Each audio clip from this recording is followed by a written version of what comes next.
பணியாற்றின பொழுது ஸ்ரீ மகா சுதர்சன வழிபாடு எப்படி சக்கரத்தாழ்வாரை நம்ம வழிபட வேண்டும், சக்கரத்தாழ்வாரை வழிபாடக்கூடிய முறைகள் என்ன என்பதை ஒரு பெரிய நூலா எழுதியிருக்கிறேன்.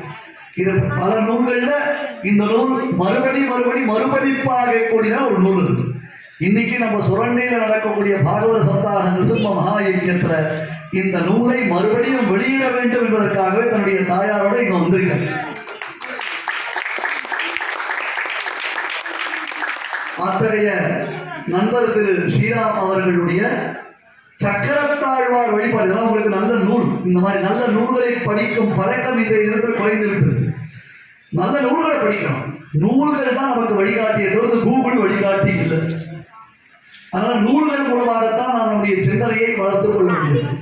அவருடையதான இந்த சுதர்சன வழிபாடு என்பதாக மகா சுதர்சன வழிபாடு, இதற்கு அணிந்துரை வழங்கி இருப்பவர் யாருன்னு கேட்டா பெரிய வித்வான், அதாவது சம்பிரதாய போராளி அப்படி சொல்லலாம், சம்பிரதாய வாரியர் அப்படி சொல்லலாம். புத்தூர் சுவாமி எஸ் கிருஷ்ணசுவாமி ஐயங்கார்னு திருச்சி பக்கத்தில் புத்தூர் அக்ரஹாரத்தில் இருந்தவர். பல நூல்களை பதிப்பித்தவர், அரிய பல நூல்களை வெளிச்சத்திற்கு கொண்டு வந்தவர். அந்த மகான் அவருடைய அருளாசி பெற்றதான் இந்த நூல் இப்போ மீண்டும் ஒரு முறை இந்த யாகசாலையில எம்பெருமானுடைய சன்னிதானத்துல பாகவத மகாபாராயணத்துக்கு நடுவுல இது வெளியிடப்படுகிறது. அப்படின்னாலேயே நம்ம எல்லாருக்கும் கிடைச்சிருக்கக்கூடிய பாக்கியம் இது. இந்த நூலை நான் வெளியிடுறேன்.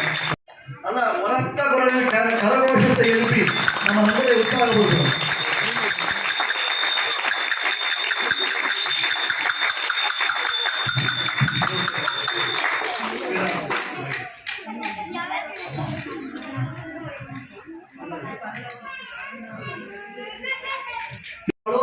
இவரை பெற்றவர்களுடைய நம்ம நண்பர் ஸ்ரீராமன் திருத்தாயார் இந்த சபையில அவர்களை கௌரவிப்பது நமக்கு எல்லாருக்கும் பெருமை. அவருடைய ஆசீர்வாதத்தை நம்ம எல்லாரும் பெறுவோம்.